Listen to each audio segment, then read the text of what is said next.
నమస్కారం. ఆధ్యాత్మిక సుధాసాగరం ధర్మ సందేహాలు కార్యక్రమానికి సాదర స్వాగతం. ధర్మో రక్షతి రక్షితః. ధర్మాన్ని రక్షిస్తే ఆ ధర్మం మనల్ని రక్షిస్తుంది. నిత్య జీవితంలో మనం ఎన్నో రకాల ధర్మాలని ఆచరిస్తూ ఉంటాం. చాలా సందర్భాల్లో చేయవచ్చో చేయకూడదో, చేస్తే ఏమవుతుందో, చేయకపోతే ఎలాంటి పరిణామాలు సంభవిస్తే ఉన్న సందేహాలు చాలా మందిని కలవరపెడుతుంటాయి. అటువంటి వారి ధర్మ సందేహాలకు శాస్త్రీయ సమాధానాలు అందించడానికి మన ముందున్నారు త్రిభాషా మహాసహస్రావధాని, ప్రణవ పీఠాధిపతి, ఆధ్యాత్మికవేత్త, రచయిత, గ్రంథకర్త, మీ అందరికీ సుపరిచితులైన డాక్టర్ వద్దిపర్తి పద్మాకర్ గారు. వారితో మాట్లాడి మరిన్ని విషయాలు వారి మాటలో తెలుసుకుందాం. ఈనాటి కార్యక్రమాన్ని ప్రారంభిద్దాం. నమస్కారం అండి.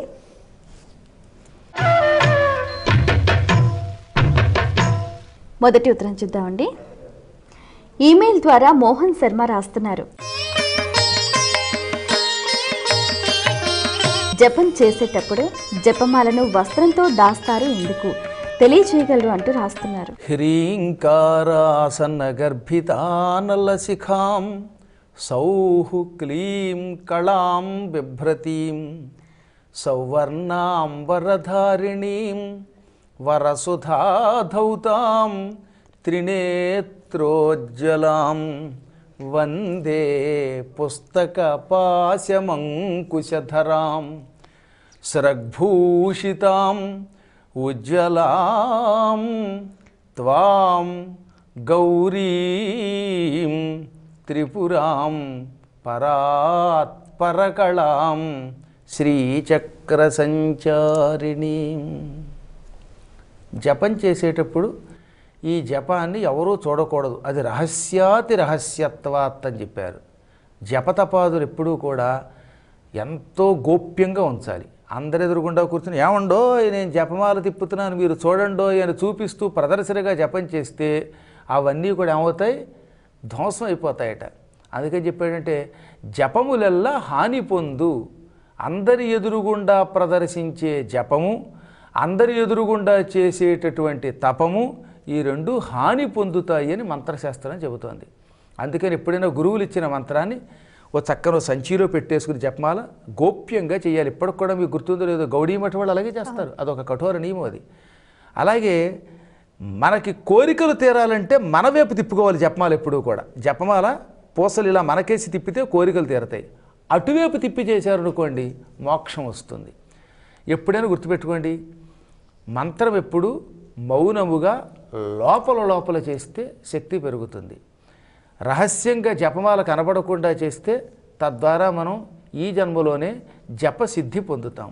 ఇవన్నీ కఠోరంగా శివుడు పార్వతికి ఒకప్పుడు ఉపదేశించాడు.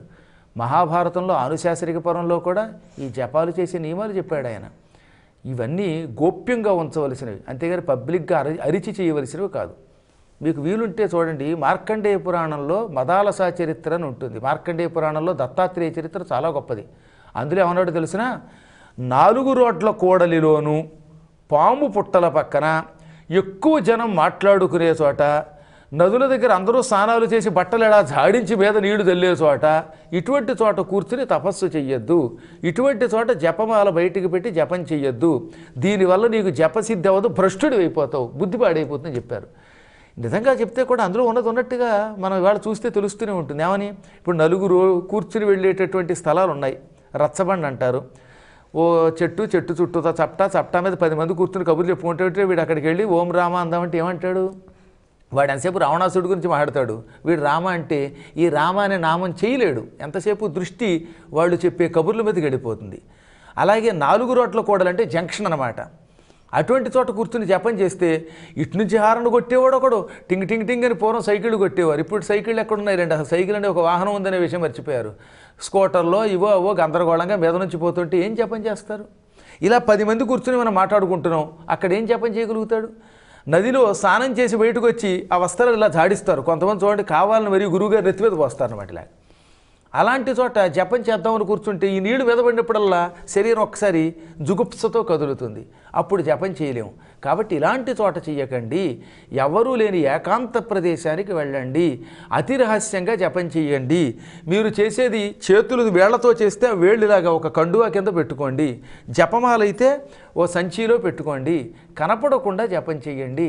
దానివల్ల తగిన ఫలితం పొందుతారని స్వయంగా మదాలసా చరిత్రలో కూడా మదాలస యోగి రాజు అయినటువంటి దత్తాత్రేయుడి బోధ కొడుక్కి చేసింది అలర్కుడికి. ఆ అలర్కుడికే మళ్ళీ దత్తాత్రేయుడు కూడా ఇలాగే చెప్పాడు. కాబట్టి ఎప్పుడు రహస్యంగానే చెయ్యాలి, మరుగ్గానే చెయ్యాలి. అందరెదురుగుండా చేసే జపం వల్ల ఏమీ ప్రయోజనం ఉండదు. మరి ఉత్తరం చూద్దామండి. ఈమెయిల్ ద్వారా ఉషారాణి రాస్తున్నారు. ఇంట్లో గవ్వలు ఆడితే దోషమా తెలియచేయగలరు అంటూ రాస్తున్నారు. గర్భంలో కాకుండా అరుగు మీద అడుకోమని చెప్పారు. ఇంటి అరుగు మీద గవ్వల శబ్దం వస్తే దరిద్ర దేవత లోపలికి రాదు. అదే ఇంటి లోపల కనుక గవ్వలు అనవసరంగా శబ్దం చేస్తే, అనవసరంగా అంటే పిచ్చాట్లే కదా, గవ్వలాటని అవేవో వైకుంఠపాడని ఇవన్నీ ఆడుతూ గవ్వలు టపాటపా కొడితే అక్కడ లక్ష్మీదేవి రాదు. అందుకని ఎప్పుడైనా సందేహం లేకుండా మీరు మంచి ప్రశ్న అడిగారు. మీకు ఒకవేళ గవ్వలు ఆడుకోవాలనిపిస్తే ఇంటికి బయట అరుగుంటే, పూర్వం ఇంటికి ముందు అరుగులను ఉండేవాళ్ళండి. అరుగులన్నిటిలోన ఏ అరుగు మేలు పండితులు కూర్చుండు మా అరుగు మేలు అని పూర్వం పాఠాలు ఉండేవి. చక్కగా ఇళ్ల ముందు అరుగులు ఉండేవి. ఆ అరుగుల మీద పెద్దలు వచ్చి కూర్చునేవారు, ఏవో కబుర్లు చెప్పుకునేవారు. అది పిల్లలకి ఎంతో ఉపయోగపడేది. అలా అరుగుంటే అరుగు మీద చెయ్యండి, లేదా పార్కుల్లోకి పోండి, బాల్కనీ ఉంటే అక్కడికి వెళ్ళండి. అంతే తప్ప ఇంటి లోపల మాత్రం హాలు దగ్గర నుంచి ఇంక ఏ గదిలో కూడా గవ్వలాడడం అంత మంచిది కాదు. దానివల్ల దారిద్ర్యం తొందరగా వస్తుందని మనకి స్వయంగా లక్ష్మీ జ్యేష్ఠాదేవి సంవాదంలో ఉంటుంది. మరి ఉత్తరం చూద్దామండి. ఈమెయిల్ ద్వారా సంగమేశ్వర్ రాస్తున్నారు. జంధ్యం ధరించటానికి మార్చటానికి నియమాలు ఏమిటి తెలియచేయగలరు అంటూ రాస్తున్నారు. ఎప్పుడైనా మైలు వచ్చే ఆ మైల శుద్ధి అయిపోయాక ఏ తల్లో తండ్రో ఇలాంటి వాడు ఎవరన్నా వెళ్ళిపోయినా, లేదా కొన్ని పర్వదినాలలో శ్రావణ పూర్ణిమకి జంధ్యాల పూర్ణిమ అంటాం, అలా జంధ్యాల పూర్ణిమ నాడు ఏ విదేశమో అమెరికాయో లండనో ఇలాంటి సముద్రాలు దాటి వెళ్ళొచ్చిన తర్వాత మళ్ళీ ఇంటికి వచ్చాక అప్పుడు యజ్ఞోపేతాలు మార్చాలి. ఇవి కాకుండా కూడా యజ్ఞోపేతాలు మార్చే కొన్ని ఘట్టాలు ఉన్నాయి. అవేమిటి? శిథిలం అయిపోతే యజ్ఞోపేతం బాగా పాడైపోయింది, అదేంటో తెలియదు. కొంతమంది మెడలో యజ్ఞోపేతం అంతకంటే దున్నపోతు మెడలో కట్టినటువంటి పలుపు తాడే బాగుంటుంది, అలా తయారు చేస్తారు. అస్సలు ఏనాడు దాన్ని తోమక కుళ్ళు గుడ్డ కింద అసహ్యంగా తయారు చేస్తారు. అలాంటి యజ్ఞోపేతం తక్షణం మార్చకపోతే ఆ ఇంట్లో ఉన్నటువంటి సకల సంపదలు, జ్ఞానం నశించిపోతుంది. యజ్ఞోపేతం తెగిపోయినప్పుడు కూడా మార్చాలి. ఇవి మార్చడానికి కావలసిన ప్రాథమిక నియమాలు. ఇంకా మార్చేటప్పుడు ఆచమనం చేసుకుని సంకల్పం చెప్పుకొని జీర్ణోపవేతాన్ని విసర్జిస్తున్నాను, కొత్త యజ్ఞోపేతాన్ని ధరిస్తున్నానని 2 మంత్రాలు ఉంటాయి. అవి చదువుకుంటూ వేసుకుంటే మంచిది. మంత్రాలు చేతగా అనుకోండి, అవి కూడా చెప్పేందుకు పురోహితుడు లేకపోతే గాయత్రీ మంత్రపూర్వకంగా ఏది ఆచమన సంకల్పాలు అయిపోయాక, సంకల్పం అయ్యాక ఏం చెప్తాం? నూతన యజ్ఞోపవేత ధారణమహంకరిష్యే అని చెప్పుకొని అప్పుడు కొత్త యజ్ఞోపేతం వేసుకోవాలి. యజ్ఞోపేతం పైనుంచి చేసుకోవాలి, తీసేసేటప్పుడు కింద నుంచి తీసేయాలి. ఇవి యజ్ఞోపవేత ధారణకి సాధారణ నియమాలు. మరి ఉత్తరం చూద్దామండి. ఈమెయిల్ ద్వారా వెంకట్రావు రాస్తున్నారు. ఉయ్యాలలో పిల్లలను మొదటిసారి ఎవరు వేయాలి తెలియచేయగలరు అంటూ రాస్తున్నారు. మేనమామ లేక మేనత్తలు ఉయ్యాల్లో పిల్లవాడిని వేస్తే చాలా మంచిదని శాస్త్రం. ఆ విషయం మనకి గర్గ సంహితలో గర్గాచార్యులు వారు చెప్పారు. గర్గాచార్యుడు జ్యోతిష్కుల్లో చాలా పండితుడు అండి, ఇలాంటి శాస్త్రాలు బాగా ఎరిగినవాడు. అందుకే నంద మహారాజు గారు కృష్ణుడిని పెంచిన నందుడు అంటాడు గర్గుణ్ణి చూచి, జ్యోతిశాస్త్రులకెల్ల మేటరివి తేజోమూర్తివి ఆశాంత విఖ్యాత స్ఫూర్తివి బ్రహ్మబోధనుడవాకర్ణింపు నాపల్కు నిర్ణీతుండైన గురుండు మానవులకు విప్రోత్తముండండ్రు. నీ చాతుర్యంబున ఈ కుమారులకు సంస్కారంబు చేయంగదే అని నందుడు తన కులపురోహితుడు గర్గుడితో అంటాడు. జ్యోతిశాస్త్రజ్ఞులలో నీ అంత గొప్పవాడు లేడు, కాబట్టే కృష్ణుడికి బలరాముడికి పేర్లు పెట్టు సంస్కారం చేయంటాడు. ఆ గర్గాచార్యులు వారు గర్గ సంహితలో ఏమని చెప్పారు? నాయనలారా, మేనమామ లేక మేనత్త పిల్లల్ని ఉయ్యాల తొట్టిలో వేస్తే ఆ పిల్లలకి కుటుంబ వృద్ధి అవుతుంది, భవిష్యత్తులో బాగా నడకొస్తుంది, చురుగ్గా ఉంటాడు. మేనత్త లేక మేనమామ కాకుండా అంటే వాళ్ళిద్దరూ లేరు బతికి అనుకుందాం, అసలు ఉన్న సమయానికి రాలేకపోయారు. అటువంటిప్పుడు అమ్మమ్మ కానీ బామ్మ కానీ ఉయ్యాల తొట్టులో వేసిన పిల్లవాళ్ళకి బాగానే ఉంటుందిట. ఇంకా తక్కిన వాళ్ళు వేశారనుకోండి గతి లేక, అప్పుడు పిల్లలు ఏంటనమాట, నిండుమని పట్టుగా 25 ఏళ్ళు ఉండవు. గురువుగారండి నాకు నీరసం అండి, నేను నడవలేకపోతున్నానండి, ఎంత తిన్నా పట్టేవట్లేదండి అని కొంతమంది పాపం ఎప్పుడు అనారోగ్యంతో నీరసంగా ఉంటున్నారు. కారణం ఏంటనుకుంటున్నారు? మేనత్త మేనమామ లేక అమ్మమ్మ బామ్మలో కాకుండా ఎవరిలో బయట వాళ్ళు కనుక ఉయ్యాల తొట్టులో వేస్తే పిల్లలకి పెద్ద అయ్యాక ఉత్సాహం ఉండదని, నీరసం వస్తుందని శాస్త్రం. గర్గుడు చెప్పిన మాట, నేనేమి ఇవేం సొంత పెత్తనంతో చెబుతున్నవి కావు. అందుకనే పాప అనాథలైనటువంటి పిల్లలు ఉంటారు, వాళ్ళు ఎవరో పెంచుతారు కదా, ఎవరో ఒకళ్ళు ఉయ్యాల్లో వేస్తే కొంత తేడా వచ్చే ప్రమాదం ఉంది. అప్పుడు దానికి కూడా విరుగుడు చెప్పారమ్మా.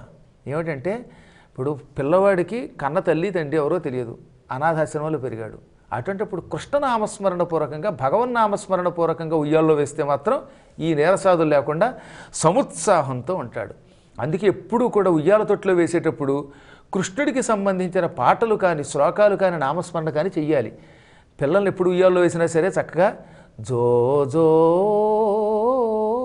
కమలదళేక్షణ జో జో మురుగరాజ మధ్య జో జో కృష్ణ జో జో పల్లవ కరపద జో జో పూర్ణేందువదన జో జో ఎన్నుచున్నని పోతన గారు రాసినటువంటి భాగవతంలో ఈ పద్యం చదువుతూ వేసేవారు. అప్పుడు పిల్లవాడు పెద్ద పెట్టిన అరవకూడదు, మళ్ళీ జా జో అంటే వాడు అవతల డ్రామా లేచిపోతాడు. కొంచెం మెల్లగా సౌమ్యంగా పాడుతూ ఊపితే ఆ పిల్లవాడికి ఈ కృష్ణుడి యొక్క లక్షణాలు వస్తాయి. అప్పుడు వాడు ఉత్సాహంగా ఉంటాడు. కాబట్టి సాధ్యమైనంత వరకు మేనత్త మేనమామలు తప్పితే అమ్మమ్మ బామ్మలు వాళ్ళెవ్వరూ లేని దిక్కులేని వాడైతే ఉయ్యాల తొట్టులో వేసిన కాసేపు ఏదో ఒక వంకతో కృష్ణనామస్మరణ చేయాలి. ఇలా చేసి ఉయ్యాల్లో వేయడం మంచిది. ఇవేమీ లేకుండా ఉయ్యాల్లో వేస్తే ఈ పిల్లలు భవిష్యత్తులో ఎప్పుడూ నీరసంగా ఉంటారు. వాడికి కారు ఫ్రంట్ సీట్ ఇచ్చినా సరే అలా బిగుసోపోయి కూర్చుంటాడు, చూడలేడు, నిద్రపోతాడు. అందుకని ఇక మీదట ఎవరైనా సరే ఈ పద్ధతి పాటిస్తే అన్ని రకాలుగా భవిష్యత్తు బాగుంటుంది. మరి ఉత్తరం చూద్దామండి. ఈమెయిల్ ద్వారా నితిన్ కుమార్ రాస్తున్నారు, దేవి ఖడ్గమాల చదవటానికి నియమాలు ఏమిటి తెలియజేయగలరు అంటూ రాస్తున్నారు. దేవీ ఖడ్గమాల చదవడానికి మొట్టమొదటి నియమం కడు భక్తి, అతిభక్తి ఉండాలి. శ్రద్ధతో భక్తితో ఉన్నవాళ్ళు ఎవరైనా పారాయణ చేయడానికి పనికొస్తారు. స్త్రీవాద పురుష కశ్చిత్ అంటే ఎవడైనా స్త్రీ కానీ పురుషుడు కానీ నపుంసకుడు కానీ ఎవరైనా ఖడ్గమాల పారాయణ చేయడానికి అర్హులే. వారికి భక్తి ఉండాలి. గురూపదేశం విద్య ఉన్నవాళ్ళు, గురువుల ద్వారా మంత్రాన్ని పొందిన వాళ్ళైతే ఇంకా తొందరగా దానివల్ల ఎక్కువ ఫలితం పొందుతారు. ఇకపోతే కొన్ని నియమాలు ఉన్నాయి. స్నానము చెయ్యకుండా ఎట్టి పరిస్థితులలో ఖడ్గమాల చేయకూడదు. బయటున్న ఆడవాళ్ళు 4 రోజుల పాటు పారాయణ చేయకూడదు. మైల ఉన్న కాలములో మాట వరసకు కూడా ఖడ్గమాల పారాయణ చేయకూడదు. ఖడ్గమాల చాలా శక్తివంతమైనది.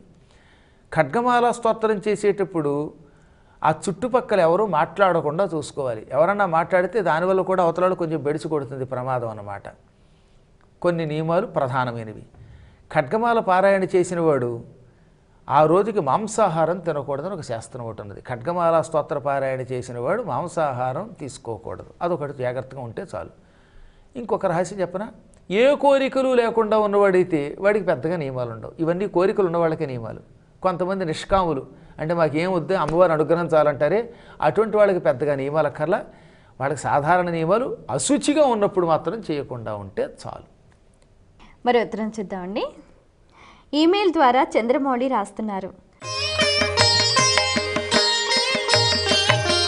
ఇంట్లో ఎవరైనా మరణిస్తే ఎన్ని రోజులు దీపారాధన చేయకూడదు తెలియజేయగలరు అంటూ రాస్తున్నారు. ఒక వ్యక్తి చచ్చిపోయిన వెంటనే ఏం చేయాలి అసలు? నిజానికి ఒక వ్యక్తి చచ్చిపోయాడు, అతన్ని ఇంటి దగ్గర పడుకోబెట్టాం. పడుకోబెట్టగానే ఏం చేస్తారు? తల దగ్గర దీపం వెలిగిస్తారు. అవునా? మొన్న మా అమ్మగారు ఎక్కడో బెంగళూరులో వెళ్ళిపోయారు. మా ఇంటికి తీసుకొచ్చి దహన సంస్కారం చేశాం. వెంటనే ముందు తల దగ్గర వెలిగించవలసిన దీపం. ఇంట్లో చచ్చిపోయిన వెంటనే ముందు దీపం వెలిగించండి నాయన, ఆ తర్వాతే మిగతా పనులు చేయండి అంటే ఇంట్లో ఎవరన్నా చచ్చిపోయాక దీపారాధన చేయకూడదని కొంతమంది ఈ మధ్యన ప్రచారం చేస్తున్నారు. మహాపాపాల్లో కల్లా పాపం దీపారాధన చెయ్యకపోవటం. కాబట్టి గుర్తుపెట్టుకోండి, ఒక ఇంట్లో వ్యక్తి లోపలైనా బయటైనా సరే మొత్తమే చచ్చిపోతే, ఒక్కొక్కసారి ఏమిటి ఇంట్లోనే మంచం మీదే చచ్చిపోతారు కదా, అలాంటప్పుడు ఆ ఇంటిలో శవాన్ని ఉంచి కూడా దీపం వెలిగించాలి. శవం వెళ్ళిపోయిన తర్వాత దహనం అయిపోయాక కూడా 11 రోజులు కూడా దీపం వెలిగించవలసింది, అఖండ జ్యోతి వెలిగించాలి. అయిపోయిన తర్వాత ఇల్లు శుద్ధి చేసి ముందు చెయ్యవలసిందే దీపారాధన.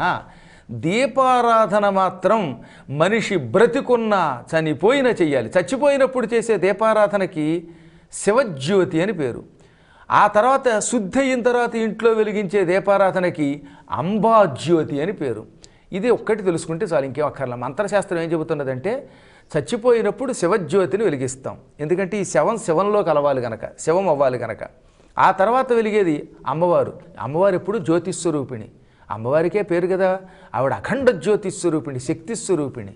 అందువల్ల శుద్ధి అయ్యాక వెలిగించే దీపం జ్యోతి. కాబట్టి దీపము వెలిగించని ఇల్లు శ్మశాన సదృశ్యం అయిపోతుంది. ఈ రోజు నుంచి అందరూ కూడా ఇలాంటి అనుమానాలు విడిచిపెట్టండి. శవం అక్కడ ఉండగా కూడా తల దగ్గర దీపం వెలిగించండి. అయిపోయిన తర్వాత కూడా 11 రోజులు దీపం వెలిగించవలసిందే. ఆ తర్వాత ఇల్లు శుద్ధి చేశాక కొత్త నూనె లేక కొత్త ఆవు నెయ్యి వేసి కొత్త ఒత్తులు వేసి, పాత ఇంట్లో ఉన్న పనికిరం, ఇంట్లో కట్ట ఉంది, ఒత్తుల కట్ట, ఒకసారి ఇంట్లో శవం వెళ్ళిపోయాక ఈ పాత కట్ట కాకుండా కొత్త ఒత్తుల కట్ట తెప్పించుకుని దానితో దీపారాధన చేస్తే ఆ ఇల్లు ఆ రోజు నుంచి లక్ష్మీ నిలయం అవుతుంది, శుభాలకు నిలయం అవుతుంది. కాబట్టి దీపారాధన మాత్రం ఏ పరిస్థితుల్లో అయినా కొనసాగవలసినదే. మరో ఉత్తరం చూద్దామండి. రాజోల నుంచి రాజు రాస్తున్నారు. మాంసాహారం తిన్న రోజు ప్రసాదాలు స్వీకరించవచ్చా తెలియచేయగలరు అంటూ రాస్తున్నారు. స్నానం చేసి గుళ్ళోకి వెడితే ప్రసాదం తినచ్చు. అలాగే ఒక్కొక్కసారి స్నానం చేయలేక పక్కింటికి వెళ్ళామనుకోండి, అప్పుడు వాళ్ళు ప్రసాదం ఇస్తే ప్రసాదం తిరస్కరించకూడదు కనుక ఆ ఇంట్లో కాసిన తులసిలో కలిపిన నీళ్లు నెత్తి మీద ఒక 3 సార్లు చల్లించుకుంటే, తులసి ఎప్పుడు నెత్తి మీద వేసుకోకూడదు కానీ తులసి జలం చల్లచ్చు. తులసి జలం నెత్తి మీద చల్లుకుంటే వాడు పరమ పవిత్రమూర్తి, శుద్ధమూర్తి అవుతాడు. ఆయన శరీరం క్షాళనం అయిపోయినది. ఒక మాంసాహారం అంటేనంటే మద్యం తాగిన వాడు కూడా నెత్తి మీద తులసిలో కలిపిన నీరు కొంచెం నెత్తి మీద చల్లుకుంటే వాడు శుద్ధి అయిపోయినట్టే. అటువంటి వాడు ప్రసాదం తీసుకోవడానికి పనికొస్తాడు. కాబట్టి స్నానము చేసి లేక ఏదైనా పవిత్ర జలం నెత్తి మీద చల్లించుకున్నటువంటి వాళ్ళు ఏ ఆహారం తిన్నా, తినకూడనిది తిన్నా, తాగకూడనిది తాగినా అటువంటి వారు ప్రసాదం తీసుకోవడానికి పనికొస్తారు. దేవప్రసాదం దేన్నైనా శుద్ధి చేస్తుంది. మనిషిని పవిత్రుని చేయడం కోసమే భగవంతుని యొక్క ప్రసాదాన్ని మనకి తినమని శ్రీకృష్ణ పరమాత్ముడు అంతటి వాడు చెప్పాడు. కాబట్టి నిశ్చింతగా ఈ పని చేసి తినవచ్చు. మరి ఉత్తరం చూద్దామండి. ఈమెయిల్ ద్వారా ఉషారాణి రాస్తున్నారు. ఇంట్లో గవ్వలు ఆడితే దోషమా తెలియచేయగలరు అంటూ రాస్తున్నారు. గర్భంలో కాకుండా అరుగు మీద ఆడుకోమని చెప్పారు.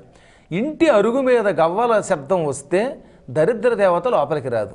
అదే ఇంటి లోపల కనుక గవ్వలు అనవసరంగా శబ్దం చేస్తే, అనవసరంగా అంటే పిచ్చాట్లే కదా, గవ్వలాటని అవేవో వైకుంఠపాడని ఇవన్నీ ఆడుతూ గవ్వలు టపాటపా కొడితే అక్కడ లక్ష్మీదేవి రాదు. అందుకని ఎప్పుడైనా సందేహం లేకుండా మీరు మంచి ప్రశ్న అడిగారు. మీకు ఒకవేళ గవ్వలు ఆడుకోవాలనిపిస్తే ఇంటికి బయట అరుగుంటే, పూర్వం ఇంటికి ముందు అరుగులను ఉండేవాళ్ళండి. అరుగులన్నిటిలోన ఏ అరుగు మేలు, పండితులు కూర్చుండు మా అరుగు మేలు అని పూర్వం పాఠాలు ఉండేవి. చక్కగా ఇళ్ల ముందు అరుగులు ఉండేవి. ఆ అరుగుల మీద పెద్దలు వచ్చి కూర్చునేవారు, ఏవో కబుర్లు చెప్పుకునేవారు. అది పిల్లలకి ఎంతో ఉపయోగపడేది. అలా అరుగుంటే అరుగు మీద చెయ్యండి, లేదా పార్కుల్లోకి పోండి, బాల్కనీ ఉంటే అక్కడికి వెళ్ళండి. అంతే తప్ప ఇంటి లోపల మాత్రం హాలు దగ్గర నుంచి ఇంక ఏ గదిలో కూడా గవ్వలాడడం అంత మంచిది కాదు. దానివల్ల దారిద్ర్యం తొందరగా వస్తుందని మనకి స్వయంగా లక్ష్మీ జ్యేష్ఠాదేవి సంవాదంలో ఉంటుంది. చాలా సంతోషం అండి.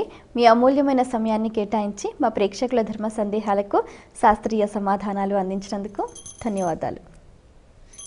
వీక్షించారు కదండి, ఇది ఇవాల్టి మన ధర్మ సందేహాలు కార్యక్రమం. మీకు కూడా ఏవైనా ఆధ్యాత్మిక ధర్మ సందేహాలు కలిగితే మా ఈ కార్యక్రమానికి మీ సందేహాల్ని క్లుప్తంగా, సూటిగా, స్పష్టంగా పోస్ట్ కార్డుపై లేదా ఈమెయిల్స్ ద్వారా రాసి పంపించండి. మా చిరునామా ధర్మ సందేహాలు, కేర్ ఆఫ్ భక్తి TV, road number 92, Jubilee hills, Hyderabad 5,96,000. మా ఈమెయిల్ ఐడి bhaktihvd@gmail.com. మరో కార్యక్రమంలో మళ్ళీ కలుసుకుందాం. అంతవరకు సెలవు. నమస్కారం.